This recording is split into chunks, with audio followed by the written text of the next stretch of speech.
Any other takers want to be on time? You guys want to be on time? Are you in on this, Reem? No. Okay. Coco came over. Coco wants in. Coco's in. Okay. Now is the reveal of your fabulous mystery prize. For being on time, you may take up to 3 postcards. Yes. And what I will do with your postcards is once you put the address and the information that you want posted, I will pay postage and make sure that it's delivered. It's a little something I love to do, is the magic of postcards made convenient, brought to you. So take up to 3 of your favorite, and it will be my pleasure to mail it to the people who you love. Wow. Welcome to the skills, to pay the bills. This is sales. Please finish this sentence. Sales is? A joy. Sales is a joy. I love it. Sales is a skill. Sales is? A necessary evil. Whoa! The truth comes out. A necessary evil. Okay. My teacher taught me that sales is the application of psychology and communication. You can write that down if you want. Sales is the application of psychology and communication. That's the abstract concept. In fact, if you'd like to write 2 circles that cross in the middle, 2 intersecting circles,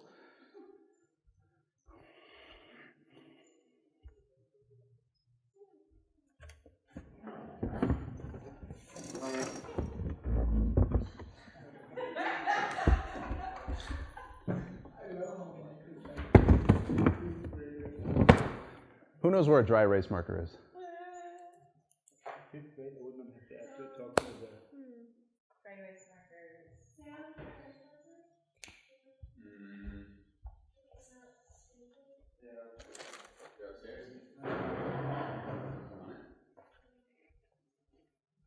Sorry, this is a preparation fail.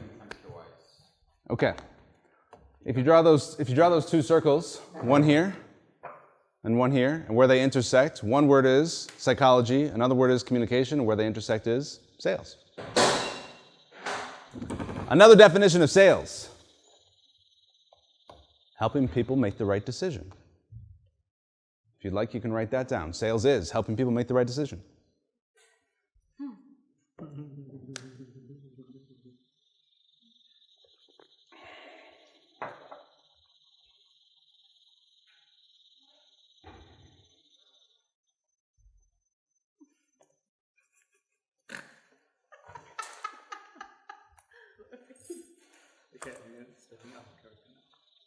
Thank you, Mati.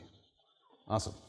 Okay, please stand up if you believe sales is required for you to be successful.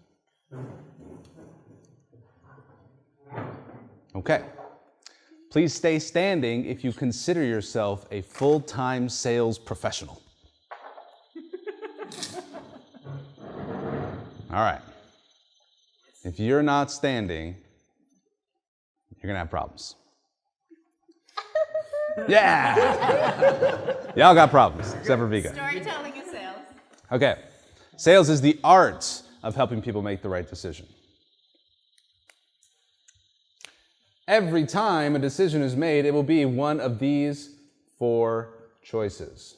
Choice number 1 is they're going to do nothing. But they never actually say, I'm going to do nothing. They usually say, I need to think about it. Or they say, I really want to, just not the right time. Or I gotta go talk to my spouse about it. And then, oh, his spouse doesn't think it's a good idea, right?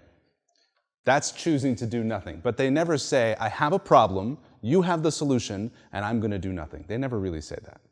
But that's what they're actually doing. The next option is do it yourself. I'll watch YouTube videos, I'll read books, I'll figure it out, I'll do trial and error. It's your job to help them see the cost of doing nothing. It's your job to help them see the cost of doing it yourself. It's almost always the most expensive, slowest, and hardest. Option number 3 is pay someone else.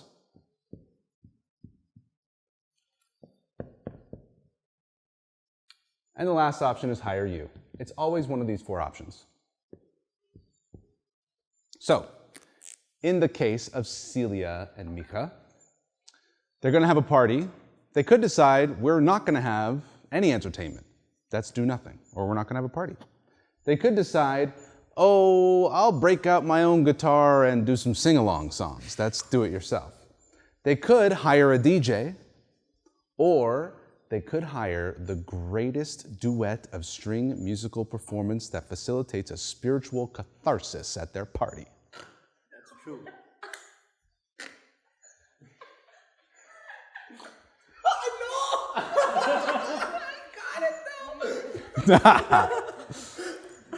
Majeed, Yeah. can I ask a question? Mm-hmm. I'm really good when people come to me Yeah. and go like, I want you to play. Like, Yes. I'm really good at Yes. getting Yes. them to book me the way I want to be booked. Yes. Squeezing them for every Uh-huh. dollar. Uh-huh. Uh-huh. Like, I'm not so good at reaching out because Okay. I'm doing that. Okay. So this is called inbound marketing versus outbound marketing.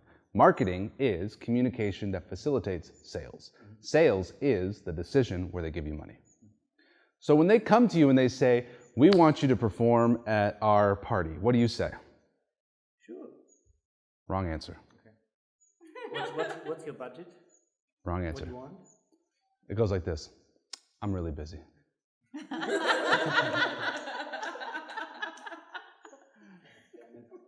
Actually, I only perform at 5-star high-class events. What makes you think I would perform at yours? Okay, I'm not so good at when they come to me, but I'm not that terrible. Okay. So, so I say, hey, I'm having a party. Yes. Would love for you to perform. What do you charge? You or someone like you? Me. I'm having a party. Okay. It's going to be amazing. There's going to be politicians there. If it's black tie, there's going to be caviar and ice sculptures. We want you to perform. What do you charge? I would ask, what's your budget? What do you want? Well, I just want to know what you charge. That will really depend on what you want us to do. Well, we're going to have an ice sculpture and caviar, and there's going to be politicians, and we want you to have music, and we want people to walk in and be like, holy, wow, that's great music. And we're going to start at 6 o'clock. We're going to go until 9 o'clock, Do you want 3 a hours. concert or do you want background? A little bit of background music, a little bit of concert. Maybe like when people are walking in, you're playing, and then like we're going to say like everyone gather around and we're going to do a performance. Okay, in my experience, when you have music playing in the background, when people walk in, Mm-hmm. it really lowers the impact of the music. Mhm. So you kind of waste a lot of what could happen when, say, this is a press performance, nobody expected, and then it's really the greatest string ensemble music everybody ever heard. Please write down these words, in my experience. Please write that down. You know who says the words in my experience? People with experience. You know who are people with experience? Experts. That's where the name comes from. Expert, experience, in my experience. And if you want them to beg for it, you could say, well, do you want my opinion? Do you want my opinion? Yes, Micha, give me your opinion, Michi. You should pay me all you can Yeah. for 2 performances, Okay, 5 minutes long, yeah, and everybody's going to just talk about those okay, 2 sets of 5 minutes. okay. We have a budget. The budget is $5,000 For each? for a total. Was he at Experience House Morocco? This guy's good. Yeah? Guatemala. No, I was mentioning Morocco because in Morocco you go to the bazaar and whatever number you say, they go, "Psh, get out of here. Please move along, sir. Yeah. Okay. So when someone says, what do you charge? Never ever say a number. He did. He didn't. But he assaulted me like a pickpocket. He said, what's your budget? He started filling me up for cash. What's your budget? What's your budget? Where's the money? Okay, What's your I get budget? it. Just give me all you got. What's your budget? This is what you say. They ask, what do you charge? You say, I would be happy to work within your budget. Why don't we make sure I'm the best fit first, and then I'll be happy to work within your budget. Fair enough? Sure. Okay. Great. He's working within my budget. He wants to know if he's the right fit first. That's great. You see, why would I tell you what my budget is if I'm not already sure that you're the right fit, right? Now, if I'm coming to you, I'm already saying I want you, right? I heard you're good. I went to your concert, you know. So, how about this? I'll work within your budget. Be happy to work within your budget. Why don't we make sure that I'm the best fit first, and then we can talk about budget. Fair enough? Now, this little fair enough with the intonation, fair enough, it's a question. Because when you make a statement, but you go up with the tone, you turn it into a question like, fair enough, fair enough. And then when you say yes, we're already wheeling and dealing, and we're already feeling like it's fair. Fair enough? Okay. Sorry, why don't we make sure I'm the best fit? Why don't we make sure I'm the best fit first, and then we could talk about budget. Fair enough? It's fair. Okay. Now we're going to paint a picture with a long question. It goes like this. Let's say you bring me in for this performance and it goes better than expected. And all of your guests come up to you afterwards and say, wow, that was amazing. Thank you so much for inviting that performance. And you wake up the next morning and you say, now that was a party. And more invitations to more parties happen and you become the talk of the town. And a year from today, you notice the date is our 1-year anniversary of this conversation. And you think to yourself, hiring Mika and Celia was the best decision I ever made. What would have to happen between now and a year from today for you to feel that bringing me in for this concert was the best decision you ever made? That is a long, drawn-out question that paints a picture of us working together, of us we exceed your expectations, you're getting praise from your guests, you're waking up the next morning feeling satisfied, we have a long-term relationship apparently because you're thinking about me in a year, and then what would have to happen for you to feel like hiring me was the best decision you ever made? And then the words that come out of their mouth next is what they want to buy. They're going to say, I just want, and then they'll tell you, I just want our guests to feel like this is something special. Okay. I just want them to remember the night. Okay. And then you say, perfect, that's exactly what we'll do. Perfect, that's exactly what we'll do. And now, apparently, they're about to get exactly what they want. Perfect, that's exactly what we'll do. You might even say back to them some of the key statements from their vision of success. You say, so if I'm hearing you correctly, what you're saying is, we come in, we show up on time, we perform, the guests love it, it's unique, it's memorable, it's novel, they feel like it's a special event. Did I hear you correctly? Yes. I've never felt so heard. I listen so hard, more than the therapist listens. You know how the therapist is listening to you and saying, and how does that make you feel? I'm listening like there's money on the other end of the phone. Because there is. Okay? By the way, if you missed the Money Mindset workshop, I love money and money loves me. We're in a great relationship. Okay? Sorry. Money is your love. Yes. Okay. So do we agree that I am a great fit for this event? Yes? Great. Have I demonstrated that I understand your intention and goals for this event? Yes? Great. We are now at this point co-owners of the vision of success for this business. And in this moment, or the vision of success for this event, and in this moment, the event host has never felt so articulate about what she considers a successful event, because she's never been asked such a great question. This moment of clarity has just happened, and we are the only two witnesses to this moment of clarity. We now know what this event is going to be like. We could even go further and say, how do you want your guests to feel when they're in this event? What do you want your guests to do while they're at the event? What does this event mean for you and your overall vision for your career? She's never been asked these questions Because most musicians focus on where do you want me to stand? Is there going to be a microphone? What's the lighting going to be like? The logistics of their deliverable. But when you ask questions that imply, I am a partner in your overall strategic success. One of my favorite questions to ask someone who's buying my services who works in a corporation is, how do you want your boss to feel about this? What's going to make your boss happy? Because every employee has a survival strategy called keep boss happy. So if I'm like, all right, let's make your boss happy, right? Now let's go back to the financial number. Okay, I promised to work within your financial parameters. What financial parameters would you like us to work with? It's a fancy way to say, what's your budget? What financial parameters would you like us to work with? Then they say a number, and you say, I can work with that. $5,000, I can work with that. $2,000, I can work with that. $500, ooh, okay. Wow, $500? Okay. I would be remiss to tell you that the quality of performer that you're looking for from me could not possibly perform for $500. Here's what I can do.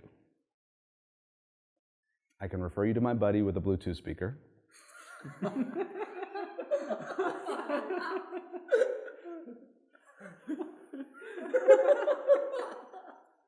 Here's what I can do. My standard rate for a performance like this is $5,000. Is there any way we can get closer to my number? 500 is our limit.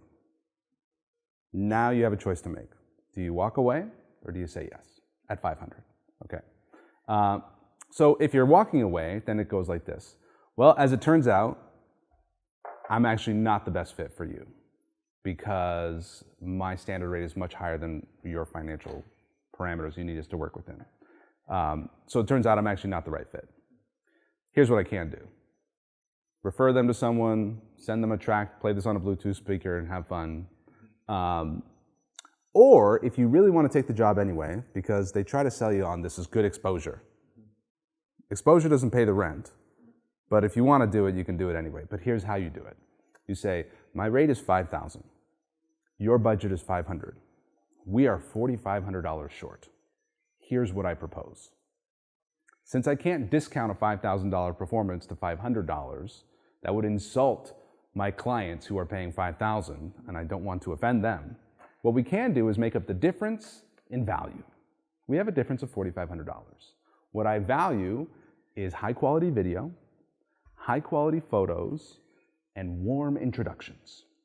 If you can make sure that my performance is filmed and I get a high quality copy, if you can make sure that my performance is photographed and I get high quality copies, and if you can make sure that you make 3 specific introductions by phone to 3 specific people who might have me as a performer, that to me is worth $4,500. I'll put it in the proposal. $500 cash, video, photos, and 3 phone introductions. Does that work for you? Yes? Great. You got yourself a deal. You just got yourself a $5,000 performance for only $500 and some photo, video, and 3 phone calls. Sound good? Fair enough? That's how you close a $500 sale with some bonuses. Would you really go that low? Like, if you go down from 5,000 to 500, like, if it's not, I don't know, Bill Gates in the audience? It depends question.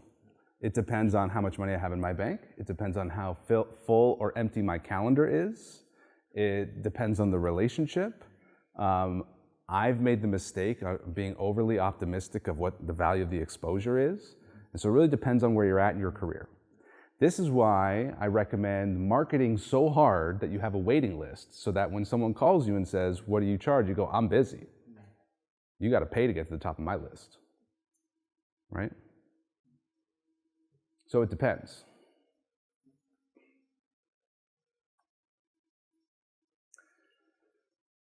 Where I'm at in my business right now, I don't do anything for less than $5,000. And $5,000 gets you a seat in a group. Question. Some philosophy or? I find that people who need time to make decisions, and I like to move quickly. Yeah, and so when I coach, we move, we take action. Anyone's like got to consult their spirit guides, I don't work with them. Yeah. Yes? I'm not, but I'm ready for your contribution. Can you remember it? Okay. So what I do is I have a form that people have to fill out. And at the bottom of the form it says, this program costs $5,000. And there's a yes or a no. And the yes says, yes, I'm ready to invest in myself. No says, no, I'm not ready to invest. And the no's get canceled. The common objections that are going to come up are, I don't have enough time, costs too much money, got to talk to someone else, or it might not work for me. So what I do is I handle all those objections in a video before the call. I say, this is going to take 3 days. From 10 a.m. to 3 p.m. I tell them exactly how much time it's going to take. If you need someone else's permission to work with me, make sure they're either on the call or you have their approval before you call me, because I don't want to get to the end of the conversation where you say, I'm 100% in, I just got to talk to my husband, because that's a way of saying no. I don't know if it's going to work for me. This is where I'll give specific examples, and I'm very super clear on my avatar of who this is for, and I know what their problems are, and I know what their desires are, and I show them examples of this working for people just like you. So is it going to work for me? Too expensive, time, and someone else's approval. Too expensive, I show them how much it's costing them right now to not have this problem solved.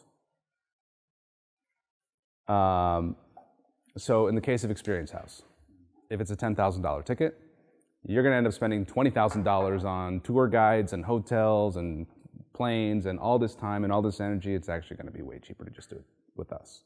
Or you can go get a 4-year degree at a creativity institute and spend $120,000 on a college degree where you're taking painting classes and doing sculptures, and you're not going to get half the education you're going to get in 30 days at Experience House. So depending on how they're thinking about it, think about your avatar. Why are they choosing this? I chose this because it's so convenient. I paid you money and I showed up and everything was taken care of. The food, the logistics, you picked the people for me. I was like, yeah, you just do all the things that I don't want to do. Yeah. You had a question? You kind of touched on it. So I have a 6K, 10K, 25, and 65K offer. I don't do value exchanges, so for me, like in addition to painting the picture, it is the cost of connection. And so you kind of touched on that with Sam's question, but I was supposed to have any other prompts or thought flows that worked well to help paint, again, like the cost of connection of not having the problem resolved. Or do you just dig deeper as opposed to asking the question? Can you say it again? So as opposed to painting the picture as like the attraction mechanism for them to say yes, what works for me is to paint the picture of what happens if they don't. So Yeah. the cost of action. Yeah. So my question is, do you have any other questions that you like to use or that have worked well for you to help illuminate that reality of not working together? Yes. So your question is, do I have questions that help people see us working together? Cost of inaction. The cost of not working Yeah. together. So, Yeah. for me, I do. I have 2 questions. The heaven question and the hell question. And we'll get there in a few minutes. Okay. So I'm going to walk you through how I close a high-ticket sale in one single call. So first I give some sort of marketing, which is either words or a video, that get people to see that I understand their problem and I have their solution, right?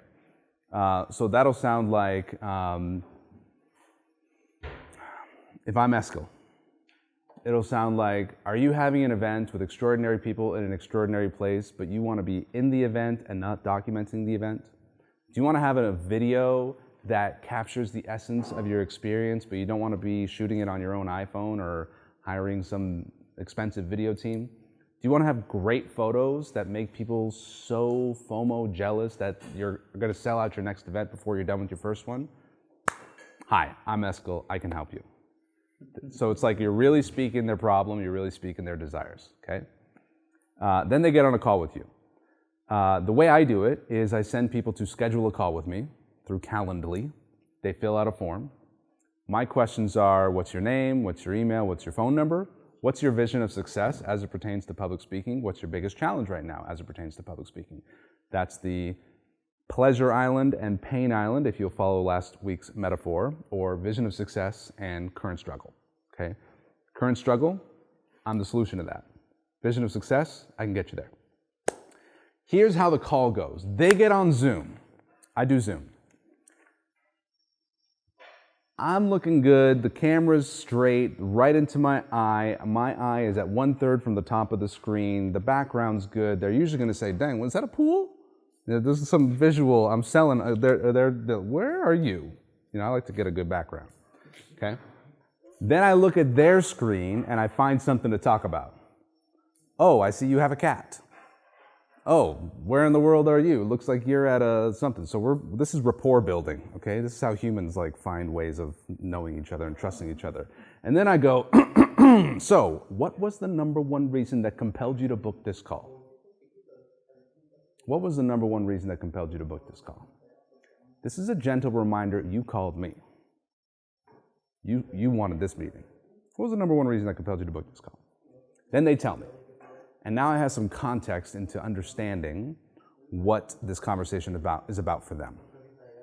Then I let them know I'm driving. This is not a you pick my brain conversation. This is a I'm driving. And that sounds like this.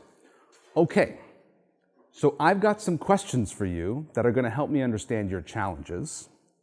If I feel like I can help you, I'll let you know, and I'll say something like, pretty sure I can help you. Then I'll ask you, do you want to work with me? You could say yes or no.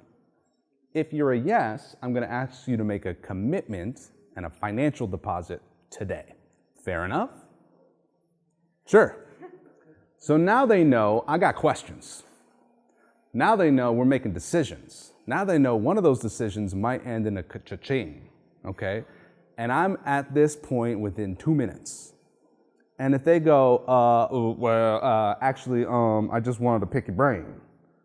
Then I go, oh, so you're looking for a coaching call. That's $1,000. Are you interested in hiring me for a coaching session?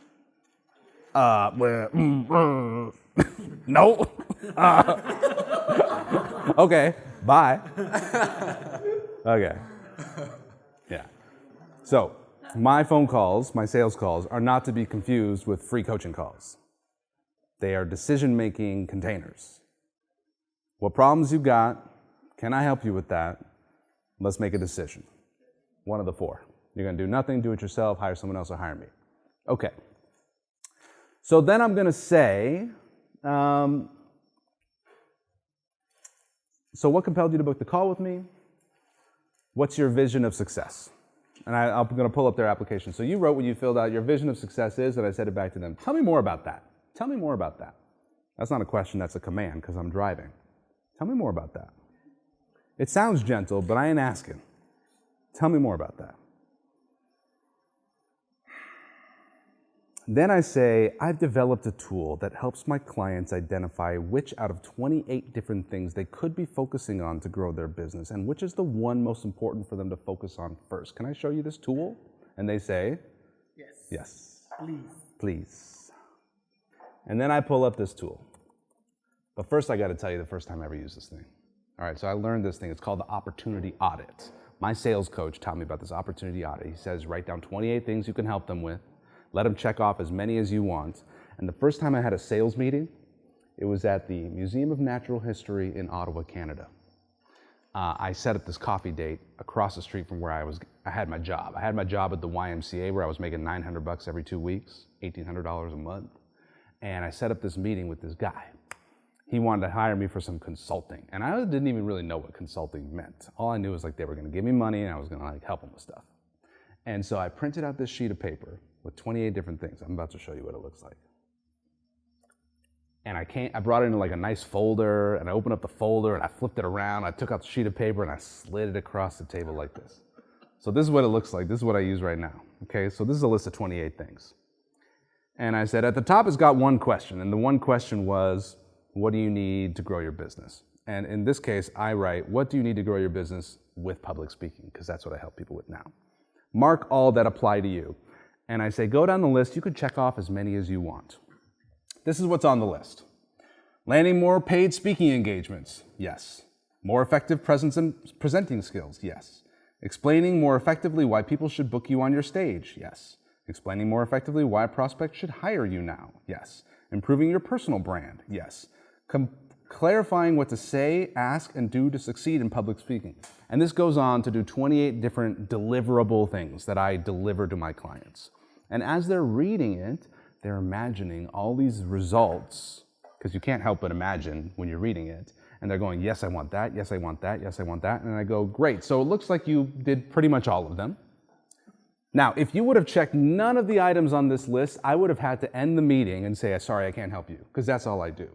But since you indicated 20 out of 28 of them, there's a lot of things we can work on. Now, imagine you have a genie in a magic lamp. You rub the lamp, genie comes out and says, I will magically instantly solve 3 items on this list. Which 3 items would you choose to magically instantly solve right now, to have the biggest impact on your life and your business? Now they have to read the whole list for a second time. They're reading this whole list. And these are things like developing a clear, articulate, persuasive voice, overcoming stage fright, communicating a compelling message, converting more presentations into client, keeping better track of follow-up activities, feeling more charismatic and confident on stage, avoiding typical mistakes people make on stage, building trust quickly. And they're trying to figure out which are the 3 most important for me, and they're just imagining all these results happening, and then they say, number 6, number 12, and number 18. Okay, pause. Congratulations. You've just found the 3 most important things for you to focus on in your business. Great job. Let's continue. Number 6, could you read that out loud? I want them to read that out loud because I want them to hear their own voice talking about this result. Number 6, they say, clarify what to say, ask and do to succeed in public speaking. I say, tell me, on a scale of 1 to 10, how would you rate the importance of solving this problem right now? 10 being completely super important, 1 not important at all. They're gonna say 8, 9, 10. If they say 7, I'm like, that's not a viable problem. That's not a big enough problem for them to want to solve right now. But if they say 10, that's a money problem. So then they say number 11, developing a clear, articulate, and persuasive speaking voice. That's a 10.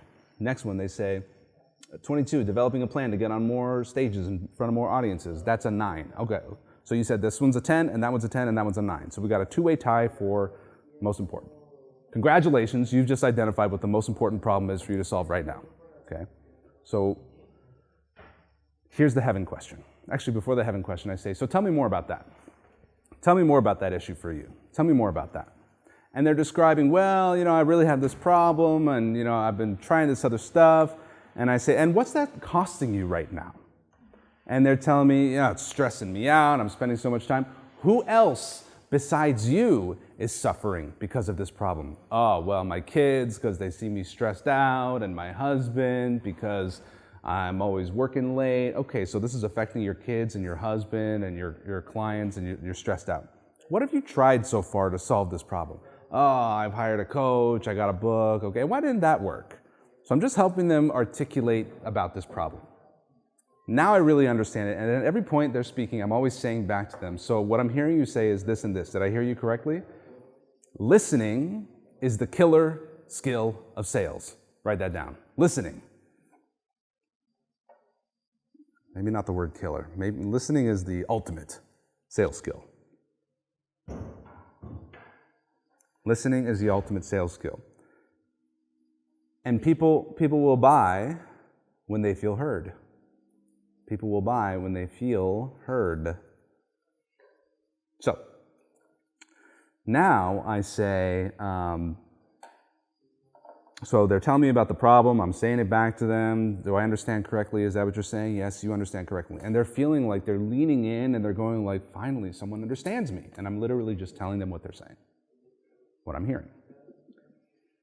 And then I say the magic wand question. I say, let's say you and I work together and we solve this problem right now. Bippity boppity boop. I literally say that. I've been saying it all day. I do it all on all my calls. I say, let's say you and I work together and we solve this problem right now, bippity boppity boop. I'm implying that I'm magical.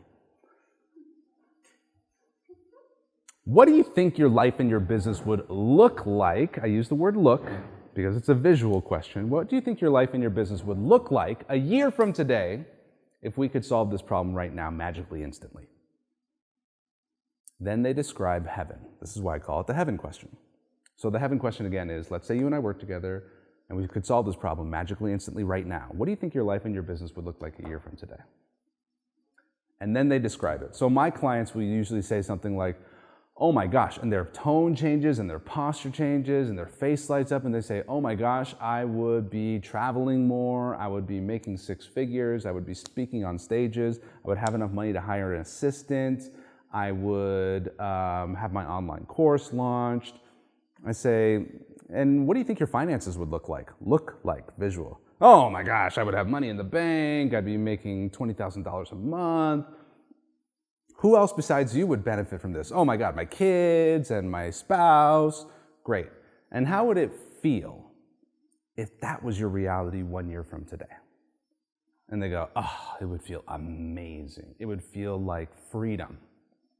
And then I ask a location question. I say, where in your body do you feel amazing and freedom? I feel it in my heart. They've never been asked that question before. Where do I feel that feeling in my body right now? But they're like trying to locate the feeling, so they're so present to the feeling. If I was John, I would say, and what color is it? And does it feel like spaghetti? Okay, so I'm just wanting them to feel it hard. They're feeling amazing, and they're associating this amazing feeling to the magic wand called Majeed. Let's say you and I work together and solve this problem. What does it look like a year from today? Look like? How does it feel? Where do you feel that feeling in your body? Now to answer JC's question. This is how I guide them to looking at the cost of inaction. The hell question. The hell question says, so let's say we don't work together and we don't solve this problem and a year goes by. What do you think your life and your business are going to look like a year from today if we don't solve this problem? Then they go, it's going to look more like it is now. I'm going to be stressed out. I'm going to be working late. My husband's going to be stressed. My kids are going to say, Mommy, why don't you love me? You work on the weekends. And I said, how would that feel if that was your reality 1 year from today? Oh, it would feel terrible. It'd feel frustrating. I would feel like a failure. And where in your body do you feel terrible, frustrating failure? I feel it in my shoulders. I feel it on my neck. Okay. So let me read it back to you. I asked you if we worked together and solved this problem, what would your life and your business look like a year from today? And you said freedom, travel, hiring an assistant, making $20,000 a month, husband loves it, kids love it, feels amazing in your heart. Then I asked you, if we don't work together, what does your life and your business look like a year from today? And you said, frustrating, more stress, working on the weekends, kids say, Mommy, why don't you love me? Husband's really stressed out of it. You said it feels terrible, frustrating, and like a failure in your neck and shoulders. Did I hear you correctly? Yeah? Which of those two scenarios do you prefer? The one where we work together or the one where we don't? They always say, well, of course, the one that we work together. Okay, cool. Congratulations. You qualify to become a client. And this is literally what I say on back-to-back calls, sitting right here. It's what I've been doing for years. Millions of dollars in sales. Congratulations. You qualify to become a client. I can help you. Would you like to work with me? Would you like to work with me is where we start. Yes, I'd love to work with you. Okay. I only work with people who are ready to work now. Are you a now person or a later person? This is an identity question. Are you a now person or a later person? I'm a now. So the thing about later people is they believe in a time called later, where they have free time and things are more, we can do it later. They believe in a time called later. I've never made a sale later. I've only ever made sales now. So now people, so you want to work with me? Yes. You want to work, are you a now person or a later person? Is this a now thing or a later thing for you? So we got yes to me, we got yes to now. Great. I need you to make a commitment of time. Are you willing to commit 3 days on Zoom from 10 a.m. to 3 p.m.? Yes? Okay, great. We need finally a financial commitment. Now before we talk price, they already know it's $5,000. I'm going to ask them, how much more money do you think you would make if we could solve this problem together? Do you think you'd make an extra $5,000 a month or an extra $10,000 a month? They pick a number, 5 or 10. I say, okay, $10,000 a month extra is an extra $120,000 a year. Over the course of 5 years, that's $600,000. What do you think is a fair investment today to get a return of $600,000 in 5 years? And they go, I don't know. I said, well, if I charge you 50 grand today and you made 600 grand in 5 years, do you think that'd be a good deal? They go, yeah, great. It's not 50 grand. It's not even 10 grand. It's only $5,000. You want to put that on a Visa, a MasterCard, or American Express. Now they go into objections. I don't know if I have enough time. I got to talk to my spouse, and I handle each of these objections. I would love to gift to you my sales course, where I go into detail on how to handle every one of these objections. If you would like my online sales course, send me a message, and I'll give you access to it, okay? In this sales course, I go into multiple responses to each of the objections. One of the objections is, I need to think about it. What do you say when someone says, I need to think about it? What I say that I have practiced, drilled, and rehearsed is, that's interesting you should say you need to think about it. That tells me part of you wants to say yes, and part of you is not sure. Tell me about the part of you that wants to say yes.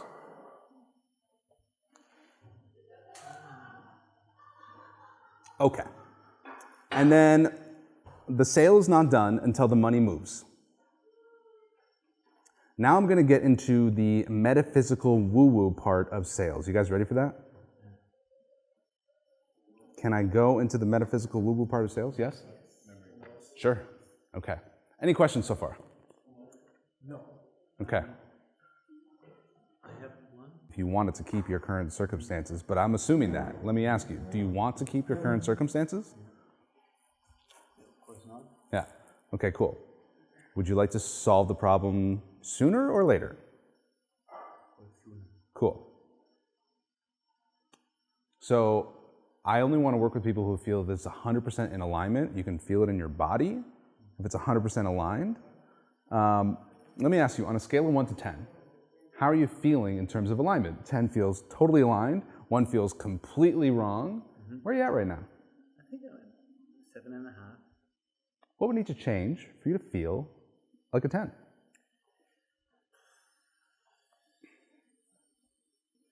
I think I would have to trust that it really works. Okay, cool. Yeah.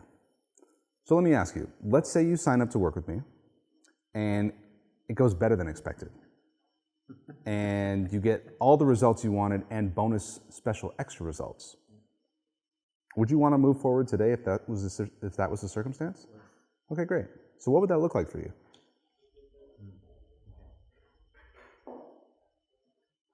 Please write this down. Your greatest sales tool is your customer's imagination. Your greatest sales tool is your customer's imagination. And the way you direct their imagination is with questions. Let's say you hire me and it's the best event you've ever hosted. How would that feel? Let's say we have a concert and it was literally the best concert you've ever seen. How would that feel? Then they tell you, and you say, perfect, let's do that. That's exactly what we'll do. Can I ask another question? Mm-hmm. Did you do anything else apart from asking me? No. What do you mean? No. So one way to paint stories in people's minds or paint pictures in people's minds is questions. Another way is tell stories. You could say, you know what? You could hire a DJ. And DJs are great. I love DJs. I love going to weddings and you hear Sweet Home Alabama and they bring their lights and their strobe lights and they even take requests. And you can go up and you say, I want to hear Tupac and Dr. Dre, and that might work for you. Let me ask you, do you want a DJ? No, we don't want a DJ. Why not? Well, we're looking for something classy. DJs are classy. What's wrong with DJs? Let them tell you. Let them sell themselves on you. If you try to sell yourself on them, their brain has this analytical judgment piece that is saying, he's trying to sell me something, he's trying to convince me. So you bypass that with questions. You just ask them, so tell me, why is it important for you to have a string performance? Why is it important for you to have a handsome German man as your guitar player? One of the things we do is we have sort of a performance to it. We move the audience and we're very dramatic. Is that something that's important to you? See, you paint a picture and then ask a question. Yeah. Cool. Yes? Have you ever experimented with having them self-qualify? What makes you believe that you're a good fit for this program? Yeah. What did you think Yeah. of your experience with that? So this is part of the philosophy that the prize never chases. And if you believe that you and your company and your program is the prize, then they have to qualify. So here's a couple of ways I do it. My program is a group program, and one of the benefits is that everyone in the group is extraordinary. My responsibility is to make sure everyone in the group is extraordinary. I'd love for you to tell me what makes you extraordinary. Another way to do this is to say, I pride myself on a 100% success rate. And what that means to me is everyone who works with me shows up, does the work, and get results. I never want to have someone who signs up and doesn't show up. So let me ask you, are you the kind of person that shows up and does the work? Or are you the kind of person who signs up and doesn't really follow through?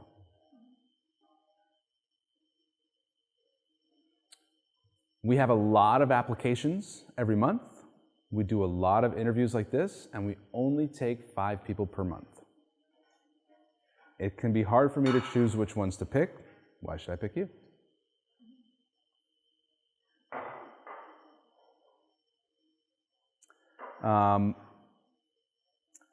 They ask at the beginning of the conversation, how much is your program? Well, it's free to find out if you're a fit, and if you're not a fit, it doesn't cost anything. We don't invite people to work with us who we don't already know are a fit. So I have a few questions to ask you before we even get to pricing. Is that okay with you? Fair enough? So it helps if you really believe it. If you really believe that my actual responsibility is to curate an amazing group, if you really believe that I only work with people who are dedicated to showing up and doing the work, it helps a lot. So it's not just a line, it's an actual belief. One of the ways that you can back up this belief is having a significant amount of cash in your bank. The more cash you have in your bank, the easier it is to sell because you are less needy. If you don't have cash in your bank, then make a list of ways that you're going to be totally fine even if you don't close the sale. Like getting connected to the I'm going to be fine without this sale energy. I've got money in the bank. I've got a line of credit. I used to think about my mother-in-law's pierogies. So my mother-in-law is Ukrainian. And my worst case scenario is I lose my house, I lose my car, I go bankrupt. Where am I going to end up? I'm going to end up in Iris Cote's basement, and she makes the best pierogies. And if that's literally my worst case scenario, I'm fine. So this is how you stop worrying, is you think about your worst case scenario and you realize that would be actually quite fine. I don't need this sale. So the metaphysics thing that I wanted to share with you is that money likes to move. Money likes to move. Currency has a current. And so I have a whiteboard in front of my computer, and the phrase I have written on the whiteboard is make money move. And what that means to me is if I'm the holdup on any money, I need to let it move. I pay my bills quickly. I don't owe anybody money. If I need to pay for something, I make money move quick, right? And check in with yourself, how are you as a customer? If you're the kind of person who doesn't pay the bill when it comes in, or you make it difficult to pay, or you owe people money, it's really hard for you to be in easy, quick collection mode when you're not paying quickly. So if I ever need someone to pay me money because they're not paying and I need to chase them down, the first thing I want to do is make sure, where am I not paying? Where do I need to be easy and fast with the money? So make money move. And make it move quickly. When someone says yes, you go, great, let's take care of the payment. You want to put that on a Visa, MasterCard, American Express? I got my computer open. You can go ahead and read off the numbers now. Let's just take care of it now. The longer you wait between a yes and collection, the more complexity and chaos you create between collection. So I'm a one-call close, and we're paid at the end of the call. Stripe? Yeah. We pay, we collect, we congratulate. Then after the close, I want to reduce buyer's remorse. Buyer's remorse is the phenomenon of regret after a purchase. So I ask this question. Imagine it's 90 days from today, and we're celebrating it's been 3 months. What's the one thing you're going to be most proud of as a result of today's investment? They tell me, and I go, perfect, that's exactly what we're going to do. Then, because this relationship is a digital one, meaning I'm here and they're over there, I want to get my coffee mug on their desk as quickly as possible. So I overnight them, 2 signed copies of my book, 1 leather journal, 1 gold-plated pen, and a coffee mug that says, "Relax, I'm an expert." And I want to have something physical in their space as quickly as possible. I have a warehouse of boxes of my books, mugs, pens, and journals in Chicago. Ready to go at a moment's notice. Boom.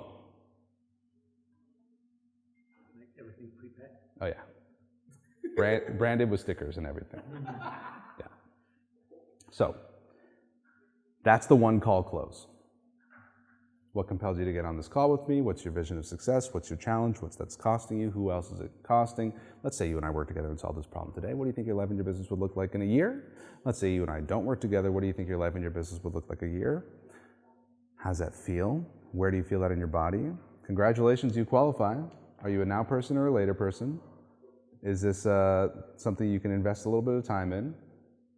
Are you able to make a financial deposit today? You want to put that on a Visa, MasterCard, or American Express? Congratulations, you're in. What's the number one result you're going to be most proud of 90 days from today? Cool. See you on the internet. Peace. And then on to my next call. How long does that usually take? I used to take 60 minutes, now I take 30 minutes. Yeah. Yeah. I have another thing I want to share with you. It's called the money map. This is about putting more appreciation and consciousness into your money. So it goes like this. You make a calendar of the month, and then you decide how much money you want to make. How much money would you like to make in October? Who wants to be an example today? 30,000 in October. Okay. Then you do Sunday, Monday, Tuesday, Wednesday, Thursday, Friday, Saturday. This is the North American week.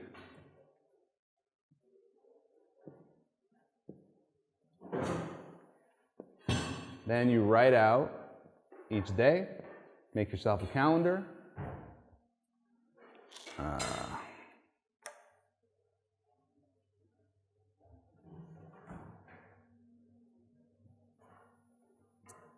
So let's see here. Saturday is the 1st. So we got 2nd, 3rd, 4th, 5th, 6th, 7th, 8th, 9, 10.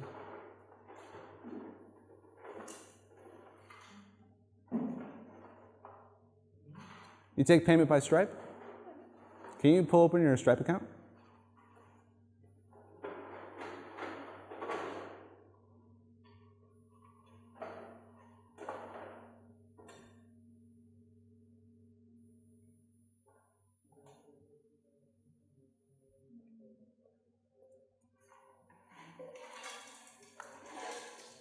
Can we do your real numbers? Sure, but this is for that new offer. So we have like a... Is it one Stripe account for all of your businesses? Okay, so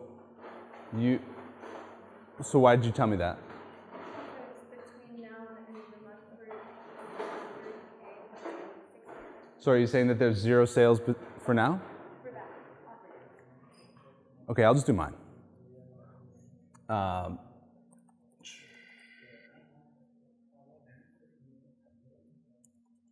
Okay, so I'm opening up my Stripe account, and my goal for October is going to be 60. Okay, so Saturday the 1st. So I'm looking at October.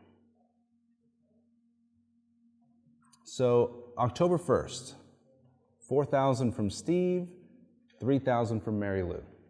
So I got 4,000 here and 3,000 here, and that's a total of 7,000.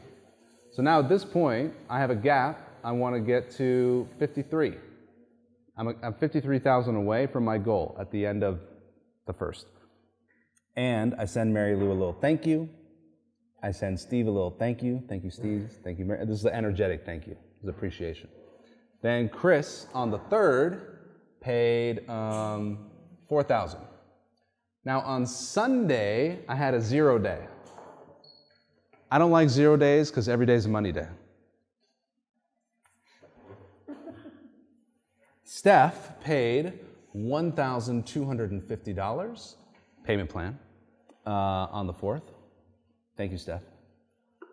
And on the 5th, $5,000 from Curtis Jenkins. James Chester paid $2,500 on the 6th. Thank you, James. Love you. $5,000 from Angie on the 7th. And the 8th, nothing. Wah, wah. Okay, so this week is 10,000, 14, 15,250, 16, 17, 750. So 17, 750. And now for my 53, I now have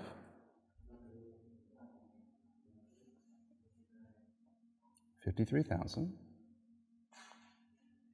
minus 17, 750. So my gap is now 35,250. So 35,250.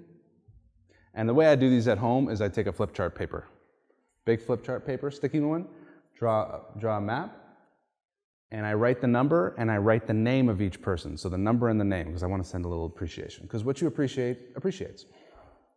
So then on October 11th, 5,000 from Trisha.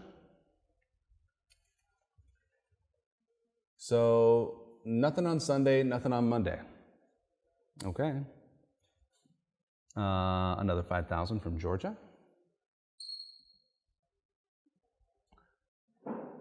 Farah pays $1,000. Okay, that reminds me. Farah on the 12th paid 1,000 of 5,000. I want to make sure, and I've already got it in my calendar, that I'm going to charge her the next 4,000 when she said she was going to pay it, which is November 7th. Mary Beth 500, Bethany 500. On the 13th, thank you, Bethany. Thank you, Mary Beth. Appreciate you. And Bethany and Lynn paid $1,500 on the 15th. All right, we got another week in the books. So this is $1,500, $2,500, $3,500 plus 10 is $13,500. So now I've got minus $13,500, $21,750. So $21,750. So I have $21,750 going into 2 weeks left. That means I want to do about $10,000 a month, or a week, right? And now Chris is paying on the 18th, $4,000. Nothing on Monday, nothing on Sunday. And we're current, okay? So now I just play this game called, so I've 4,000 in on this week. I want to get 6,000 more this week. How do I get 6,000? Wednesday, Thursday, Friday. And then if I do 10 here, I got another 10 to get to my goal. So I'm just getting really conscious with every single transaction. And I'm noticing if there's any emotion and trying to not judge myself. The degree to which I'm really excited when I make the sale is the degree to which I'm really sad when I have a 0 day. So I want to kind of take away the emotions on both ends of the spectrum. So do you think being stoic is a smart approach to money mapping? Yeah. Not making this mean anything, because I've made money mean my value, and I've had the exact same feeling of self-worth correlated to my money. It's not a good game to play. This is a simple, easy, fun game. How do I make an extra? I'm now, on October right now, I am minus 4,000, $17,750 short of my goal.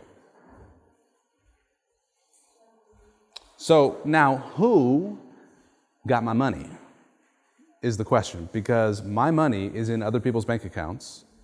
The $17,750 is sitting in other people's bank accounts right now. Whose bank accounts? I'm not sure yet, but I actually kind of know, because I got 8 people in this course, and JC and I came up with a plan what I'm going to offer them. And all I need is 2 of them to say yes, and I got my month, right? Now, when I hit 60, and I'm already on this week, and I got a whole extra, I call that a gravy week, that's all gravy, baby. Then I get into games like, all right, well, if I make another $10,000, then I'm gonna like buy Experience House Bali, or I'm gonna do some, like I get into like fun money, right? Do you incrementally increase, or do you consider, like, when I was in advertising, we always thought about being seasonally, so like in the summer, you're not making as much because people are on vacation as you would be making in fall or spring. I had 3 months of 0 sales last year because I walked the Camino de Santiago and traveled through the United States and did nothing. And so I'll show you what that looks like, how I keep track of it. Do you have like an annual pipe? So these are the 3 numbers, the 3 things that I keep track of every month. The number of clients, and I put the number of clients and their names. The number of dollars for each month, and the number of speaking engagements. I've been doing a bad job keeping track of the speaking engagements this year. This is last year. So last year I had 42 clients. These are the 3 months with 0 sales, August, September, October. Those were Camino de Santiago and traveling. These are the dollars per month, thousands, and these are the speaking engagements. I did 12 last year. So what you measure improves, period. What you measure improves, period. So this is so far away from what I grew up with, because what I grew up with is we don't even talk about money, we don't look at the bank statements, we don't look at the credit card statements, because that means we're fighting. If we're looking at bank statements and we're looking at credit card statements, we're fighting. Here, I woke up this morning and I went through my credit card statements, and every single transaction, I had a little moment of joy. Oh, I remember when I ate there. Oh, I remember when I bought that ticket. Oh, I remember when I signed up for that. So I'm trying to reprogram spending as joyful, simple, easy, and fun. I'm reprogramming that money comes from other people's bank accounts, and that's Chris, and that's Curtis, and that's Steve, and I appreciate them. So we call this the money map, and it'll help you make a lot of money. So for basically, or do you have a recommendation in terms of the best way I could use that as opposed to like product by product? Would you recommend I actually do like the full monthly revenue? Because right now we're optimizing for like a singular product. I don't know how to answer that question because I don't have a business like that. If you have product-specific goals, then you could do one just for the product. Okay, Vika asked for a time extension and role-playing, and then Reem asked if I can keep it to 60 minutes. Reem's not here, so yeah. Would you recommend that, or is that Yeah. off-putting? Well, if you really had so much demand that you needed an agent just to manage it, and that's what celebrities, that's why they hire agents and bureaus, because they're like, I can't handle all this demand. Yeah. Then you would say, it's got to be 10,000, it's got to be first class, it's got to have brown M&Ms in the green room. Yeah. And that energy is very attractive. Yeah. And that is what you would do if you had all that demand. Yeah. And if you believed, I don't need this and I don't want to show up for less than 10,000 because I'm going to pour, and you know, a 60-minute presentation is not getting paid $10,000 for 60 minutes. Yeah.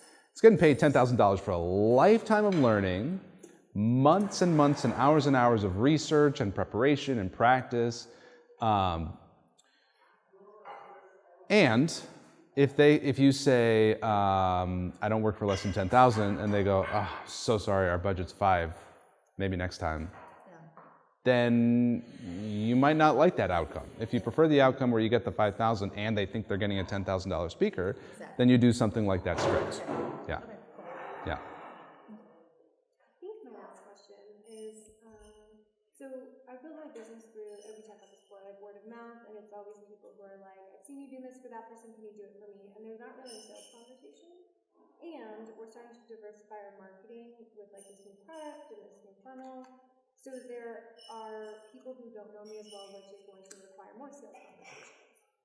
now my mindset thing I think I'm in is that because I serve entrepreneurs, if it feels scripty, it's like they already know the script, right? Because I specifically work with like high tickets and bigger. Yeah. And so at the end of the day, there's a part of it where it's like they kind of expect where I'm going with it, and how do I keep that feeling? If you have any suggestions, Yeah. that like genuine and not like. Yeah.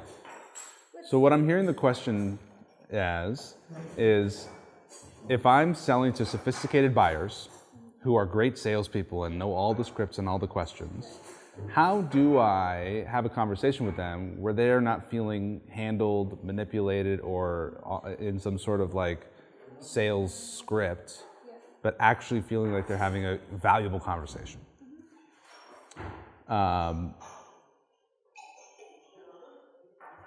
I love talking to high-ticket closers and love hearing their questions and love seeing them follow their scripts. I'm a student of sales.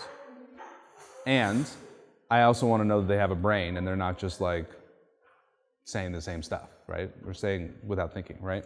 So I think setting the intention in your own mind and heart first, then setting the intention with them, you go, hey, here's my intention for the conversation. I want to hear what you got going on. I want to see if what I have is possibly a solution for you.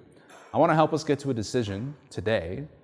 And if the decision is yes, we can talk about moving forward. And if the decision is I'm not the fit, I'm probably going to have someone to recommend for you. Does that feel good to you? Yeah? So you're just kind of sharing with them your intentions and structure. And then you can be kind of open with, so tell me what you got going on. Or tell me why are we having this conversation. Or the structure actually allows you to play creatively within the structure. And the intention is to support them in getting clearer than they've ever been on what their actual problem is and what their actual desires are, goals. And if your solution does solve the problem, you would say something like, so here's how I can help. Or here's what I see working together looks like for us. And questions are always great because you can ask them, if you hired me and we got the results that you wanted, what would that look like? Just let them tell you, let them describe it. And look like is the visual question. And so you say it back to them, and you're a great listener, and you show people that you're processing, you're understanding. So here's what I'm hearing you say. Did I get that right? Yeah, this will be great. I'd be happy to do this with you. What do you need to feel really good about this choice right now? Yeah. Is there any benefit in like if I know that they like teach people in sales, or that's part of like the mastermind program or something they do? Is there any benefit to just being like, look, like I know that you have your own sales process, and I don't want you to, like, can I just like speak to that? Like, Totally. Yeah, say like, but, yeah. My business is so meta because I'm giving speeches on how to give speeches to get clients. And so I will say like, I'm literally doing what I'm telling you right now. And when I'm closing people, when I'm in a sales call, half the time they're like, I love that question. This is really good. And when they're signing up and they're reading off their credit card numbers, they'll literally half the time they say, and you're going to teach me how to do what just happened because I'm buying a thing that I was not planning on buying, and how did you just do that? So it's very self-aware, and so what you're saying, what I'm hearing is, you're selling to people who they're very sophisticated, they understand sales. better at sales, like the sales script than I am. Yeah. And your role and responsibility as a sales professional, as an entrepreneur, is to bring them to that decision. The injustice, what not to do, is to leave them with, okay, let me think about it, because now you're wasting their valuable brain time. My biggest concern for your business is hearing that there's so many different options. I don't know if it's different avatars or different solutions for different problems. They always come in with a clear, like they know what Yeah. it is when they come Yeah. to me. And so, for me, like they will come in a certain track, and they typically, like my LTV for customers is like on average 2 pay, for at least like a 2 year cycle. And so like they do hop around to different products, but once they're in my ecosystem, my client success lead is in charge of re-enrollment or cross promotion. So really the only conversation that I have is that first one, and that's why I feel like there's a pressure, like a responsibility to start the relationship like with your energy and like in their corner and like just, you know. Yeah. Like I just, so when I think about like the scripty stuff, Yeah. I'd almost just want to be like, hey, I want to level with you. Like, Yeah, yeah. So the actual problem that you're dealing with is the belief that scripts make me less genuine. Yeah, that's it. And here's what I would invite you to try on as a belief. Yeah. Scripts allow me to be more present. Because if you have a script, then you don't need to think about what should I say next or how do I respond to that. If you have the scripts, then one is you're bypassing your own nervous system response, your emotional dysregulation that can happen in a sales conversation where you make the common mistake that a rejection or a no is a rejection of you as a person. This is where the nervous system stuff comes up with sales. It's like if people have a problem with it, because you know they bring all their emotions into these situations, and you're dealing with something that's painful for them. So if you are not able to stay super grounded, then you can get defensive or you can get nervous, and so having a script that you practice allows you to stay grounded, which allows you to stay present. I love that because I think what feels true for me is I'm very like detached from needing to make the sale, but the weight that I feel or the pressure I feel is like if I know I can help them and I can do a good job of showing that to them, then that's on me, and then they walk away and I can help them. So I think the internal pressure is like less about rejection and more about like basically helping them make a decision that's going to get them to what they want faster. Help them make the right decision for them. So I actually kind of think of my own sales conversations as like a meditation.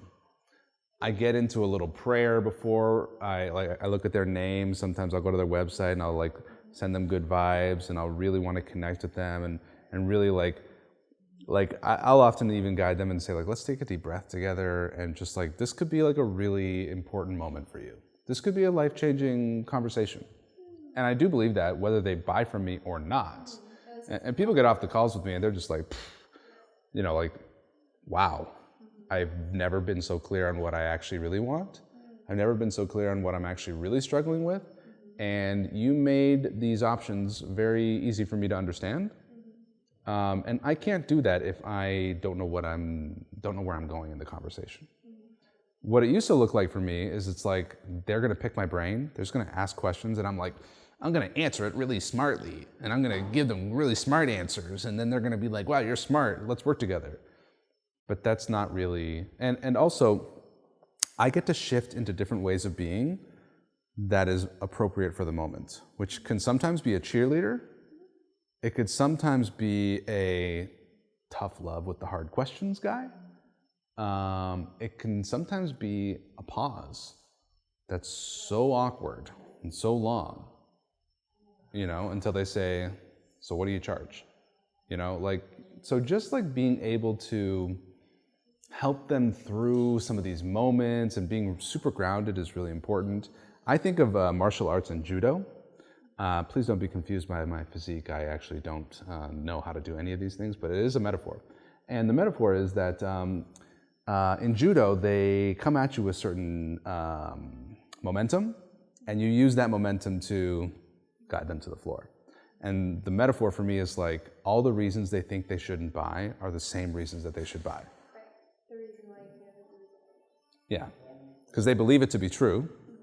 And so since you believe that, that's why you should buy. Yeah, that was super helpful. Thank you very much. Boom. Yeah. I think you could like cut up tons of that into some good TikTok-ish. Tick-tock, you don't stop. Bravo. Thank you for sharing your magic. Glad you guys made it. I mean, it was talking about you and the sauna and writing my book proposal. I gotta see this book. I've never heard of such a thing. Thank you, Esco.